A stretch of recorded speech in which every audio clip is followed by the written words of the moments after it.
और जब से ही ये जंग शुरू हुई है तब से लोगों को सबसे ज्यादा कंफ्यूजन तो इस बात को लेकर ही है कि आखिर इस जंग में लड़ कौन रहा है, क्योंकि एक छोटा सा देश है और उसके अंदर इतनी अलग अलग ताकतें, अलग अलग पार्टीज मौजूद हैं। बशर अल असद हैं, SDF है, टर्की है, सीरियन फ्री आर्मी है, HTS है, अमेरिका है, रशिया है, ईरान है, हिजबुल्ला है और न जाने कौन। अस्सलाम वालेकुम वरहमतुल्लाहि बरकातहू। उम्मीद है आप सब खैरियत से होंगे। मैं भी अल्हम्दुलिल्लाह अल्लाह का लाख लाख शुक्र है, सन खैरियत से हूँ। और इंशाल्लाह जिस रिएक्शन में आ रहे हैं RH नेटवर्क चैनल का नाम है, इनके चैनल का लिंक मैं डिस्क्रिप्शन बॉक्स में दे दूँगा। आप लोगों ने चैनल सब्सक्राइब करिएगा और मेरी वीडियो अंत तक देखिए। दोस्तों आज की वीडियो बड़ी इंपॉर्टेंट होने वाली है। इंपॉर्टेंट इसलिए है, जंग का माहौल चल रहा है, हर तरफ जंगी जंग चालू है और हिजबुल्ला, इजराइल, ईरान और हमास, तमाम मुल्कों में जंग है। लेकिन सबसे अहम मामला है सीरिया। सीरिया में ऐसे लग रहा है कि फिर से जंग का माहौल बहुत ख़तरनाक हो गया है और कौन किससे लड़ा ये नहीं पता, क्योंकि सीरिया एक छोटा सा मुल्क है, उसमें हिजबुल्ला भी है, ईरान भी है, इजराइल भी है, अमेरिका भी है, टर्की भी है और तमाम मुल्क हैं। लेकिन कौन किसकी मदद कर रहा है, कौन किसके तरफ से, कुछ भी समझ में नहीं आ रहा है। एक तो छोटा सा मुल्क है, कमज़ोर मुल्क है, होना तो ये चाहिए कि हर जो भी बड़ा मुल्क है ताकत उसकी मदद करे, लेकिन ऐसे तो कुछ समझ में नहीं आ रहा है और बड़ी मामला उलझा हुआ है इस टाइम, समझ लीजिए, क्योंकि इजराइल है, ईरान है, हिजबुल्ला है और तमाम मुल्क हैं, सब आपस में लड़ रहे हैं। तो सीरिया की मदद कौन करेगा? आइए हम लोग जानने की कोशिश करते हैं इस वीडियो के ज़रिए से कि सीरिया में आखिर चल क्या रहा है। इस वीडियो को अंत तक ज़रूर देखिएगा दोस्तों, और दुआ की दरख्वास्त है, खुसूसियन दुआ ज़रूर करिएगा सब मुल्कों के लिए, तमाम मोमिन मोमिनात के लिए, क्योंकि इस टाइम के हालात बड़े ख़राब चल रहे हैं। ख़ास करके मुस्लिम ममालिक में तो कुछ ज़्यादा ही हालात ख़राब चल रहे हैं। हर आदमी एक दूसरे को बस लड़ने मरने में उतारू है। जैसे कि सीरिया है, इजराइल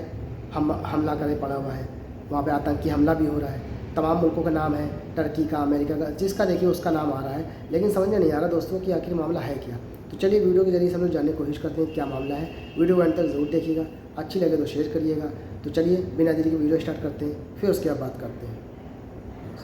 दोस्तों सीरिया देश में सिविल वॉर का दोबारा आगाज हो चुका है और जब से ही ये जंग शुरू हुई है तब से लोगों को सबसे ज्यादा कंफ्यूजन तो इस बात को लेकर ही है कि आखिर इस जंग में लड़ कौन रहा है, क्योंकि एक छोटा सा देश है और उसके अंदर इतनी अलग अलग ताकतें, अलग अलग पार्टीज मौजूद हैं। बशर अल असद हैं, SDF है, टर्की है, सीरियन फ्री आर्मी है, HTS है, अमेरिका है, रशिया है, ईरान है, हिजबुल्ला है और न जाने कौन कौन से ग्रुप हैं। अब इनमें से कौन किससे लड़ रहा है और किसके जीतने से अमेरिका या इजराइल को फायदा होगा या टर्की को फायदा होगा या रशिया को और ईरान को फायदा होगा, यही सारी चीजें आज हम समझने की कोशिश करेंगे। साथ में ये भी समझेंगे कि मौजूदा वक्त में सीरिया की जमीन के क्या हालात हैं, मतलब इनमें से किस किसके पास सीरिया का कितना कितना इलाका है। साथियों जैसा कि हम जानते हैं कि सीरिया के अंदर सिविल वॉर 2011 में शुरू हुई थी और इस सिविल वॉर को अगर दुनिया की सबसे खतरनाक और भयानक जंगों में से एक कहा जाए तो कहना गलत नहीं होगा, क्योंकि इस एक जंग ने पूरे सीरिया के इतिहास और उसकी किस्मत को बदल कर रख दिया। 6 लाख से भी ज्यादा लोगों की जान ले ली, करोड़ों की तादाद में लोगों को बेघर कर दिया, जिसमें से लाखों तो ऐसे हैं कि जो सीरिया के अंदर ही किसी दूसरी जगह पर जाकर एक रेफ्यूजी की जिंदगी गुजार रहे हैं, जबकि लाखों ऐसे भी हैं कि जिनको देश भी छोड़ना पड़ा और वो आसपास के इलाकों में जाकर शरणार्थी बनकर रह रहे हैं। सीरिया के ज्यादातर ऐसे ऐतिहासिक हजारों साल पुराने शहर के जो खूबसूरती और अमीरी का गढ़ माने जाते थे, वो देखते ही देखते मलबे में बदल गए और आज हालात ऐसे हैं कि पूरे सीरिया को दुनिया में तबाही की मिसाल के तौर पर इस्तेमाल किया जाता है।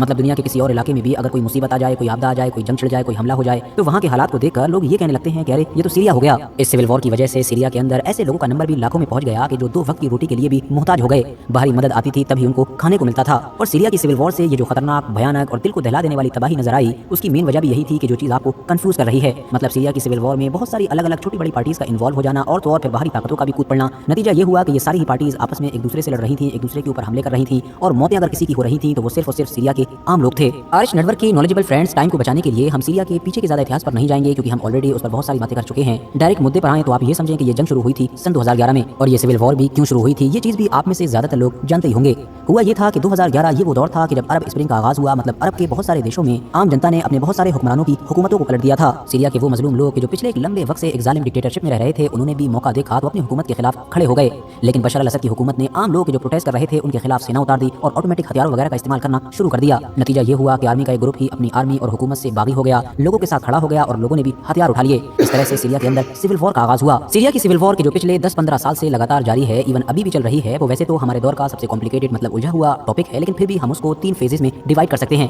पहला फेज शुरू होता है सन 2011 से 2015 तक कि जब बशर अल असद के खिलाफ खड़ी होने वाली आर्मी के जिसको बहुत सारे लोग सीरियन रेबल आर्मी भी बोलते हैं या बागी ग्रुप भी बोलते हैं, उसने बड़ी तेजी के साथ गेन किया, बढ़त बनाई और सीरिया के रक्का और इदलिब जैसे अहम शहरों पर भी कंट्रोल हासिल कर लिया। अपोजिशन आर्मी को इस जंग में अमेरिका, ब्रिटेन और नेटो समेत अरब दुनिया से भी सऊदी अरबिया और कतर जैसे देशों का सपोर्ट मिल रहा था। एक तरफ से बाहरी ताकतों का सपोर्ट आ जाने की वजह से दूसरी तरफ से भी मतलब बशर अल असद की हुकूमत की सपोर्ट में भी ईरान जैसे देशों की एंट्री हो चुकी थी। अब यहाँ पर सेकंड फेज की बारी आती है जो दरअसल फर्स्ट फेज को थोड़ा ओवरलैप करता है क्योंकि ये 2014 से लेकर 2017 तक चला था। इसको ISIS फेज भी कहा जा सकता है क्योंकि ये वो दौर था कि जब सीरिया के अंदर सिविल वॉर चल रही थी, सारी पार्टीज एक दूसरे के ऊपर हमले कर रही थी। तो इन हालात का फायदा उठाते हुए यहाँ पर एक नई ताकत ने पैर जमाए और बड़ी तेजी के साथ अपने आप को फैलाना शुरू कर दिया। इस ताकत का नाम था ISIS। देखते ही देखते ये इराक और सीरिया के उस बड़े इलाके पर काबिज हो गई थी कि जिसको आप लोग मैप में देख सकते हैं, जिसकी वजह से सीरियन सिविल वॉर में पहले से जितनी भी पार्टीज लड़ रही थी, जितने भी लोग लड़ रहे थे, वो सब साथ में आ गए और उन्होंने अब सिर्फ एक के ही खिलाफ मतलब ISIS के खिलाफ लड़ाई लड़नी शुरू कर दी थी। चाहे बशर अल असद की हुकूमत हो, ईरान हो, हिजबुल्लाह हो, रशिया हो, अमेरिका हो या फिर कुर्दिश ग्रुप हो, सब के सब ISIS के खिलाफ लड़ रहे थे और 2017 का वक्त आते आते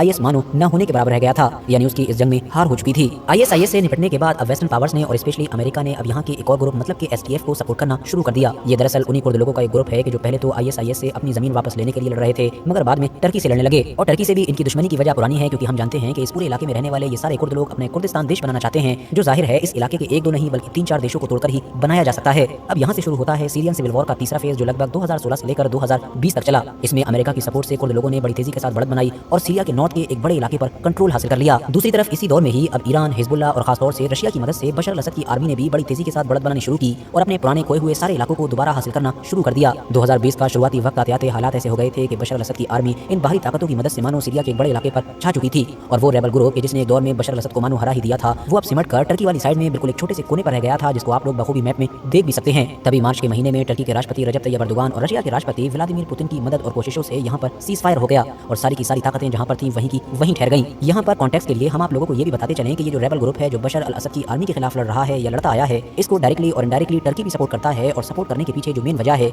वो ये कि टर्की इनका इस्तेमाल उस SDF के खिलाफ करना चाहता है या उस SDF को पीछे धकेलने, उसको हराने के लिए करना चाहता है कि जो अमेरिका की मदद से सीरिया के नॉर्थ के एक बड़े इलाके पर काबिज हो चुके हैं और टर्की के लिए सबसे बड़ा खतरा है। अब ये खतरा क्यों है और ये कुर्द लोग कौन होते हैं, इनका इतिहास क्या है, टर्की से दुश्मनी की वजह क्या है, ये सारी ही चीजें आप लोग हमारी कुर्दिस्तान वाली वीडियो से जान सकते हैं जिसका लिंक हम डिस्क्रिप्शन में डाल देंगे। बाकी यहाँ पर आप ये भी जान लीजिए कि SDF या बाकी कुर्द मूवमेंट को सीरिया में कंट्रोल करने के लिए टर्की ने सिर्फ रेबल ग्रुप को ही सपोर्ट नहीं किया बल्कि टर्की तो वक्त वक्त पर सीरिया के अंदर दाखिल होकर एयर स्ट्राइक्स वगैरह भी करता रहता है और तो और 2016 से लेकर 2019 के बीच कई बार ये सीरिया के अंदर एंटर भी हुआ। मतलब टर्की ने अपने बॉर्डर से लगे हुए सीरिया के बहुत सारे इलाकों पर कंट्रोल जमा रखा है और इस पूरे इलाके को टर्की की तरफ से बफर जोन बोला जाता है ताकि SDF या बाकी कुर्द लोगों को टर्की के अंदर जाने से रोका जा सके और उधर के लोगों को इधर आने से रोका जा सके। सीज फायर के बाद अब सीरिया का जो हाल था वो आप लोग स्क्रीन पर देख सकते हैं। अल जजीरा की तरफ से शेयर किए गए इस मैप में देखा जा सकता है कि ये जो येलो मतलब पीला कलर है ये पूरा वो इलाका है कि जिस पर SDF मतलब के कुर्द लोगों का कब्जा है जो उन्होंने किसी दौर में अमेरिका की सपोर्ट से किया था। इसके अलावा अब आप लोगों को ऊपर की साइड में यानी टर्की के बॉर्डर से लगी हुई ये जो पतली पतली दो लाइन नजर आ रही है एक ही कलर की, अब वो कलर ब्लू है या उस जैसा जो भी है, ये दरअसल वही इलाका है कि जिस पर टर्की या उससे जुड़े हुए लोगों ने कब्जा कर रखा है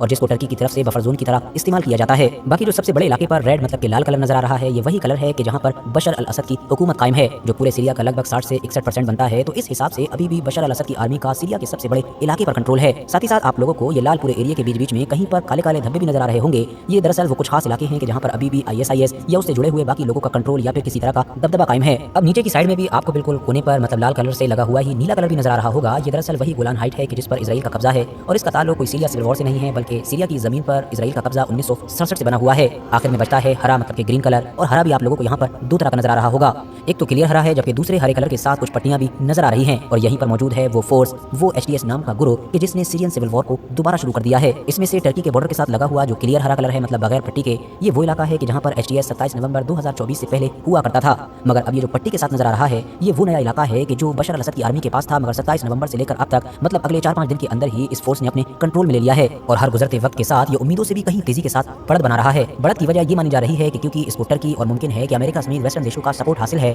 दूसरी तरफ बशर अल असद की हुकूमत की जो आर्मी है वो अपने आप में तो काफी कमजोर है ही पहले से ही, लेकिन उनके जो मददगार हैं चाहे रशिया हो या फिर ईरान हो या हिजबुल्लाह हो वो सब अपनी अपनी जंगों में उलझे हुए हैं। तो इस बार बशर अल असद की हुकूमत के लिए पिछली बार की तरह बचे रहना वाकई मुश्किल होगा।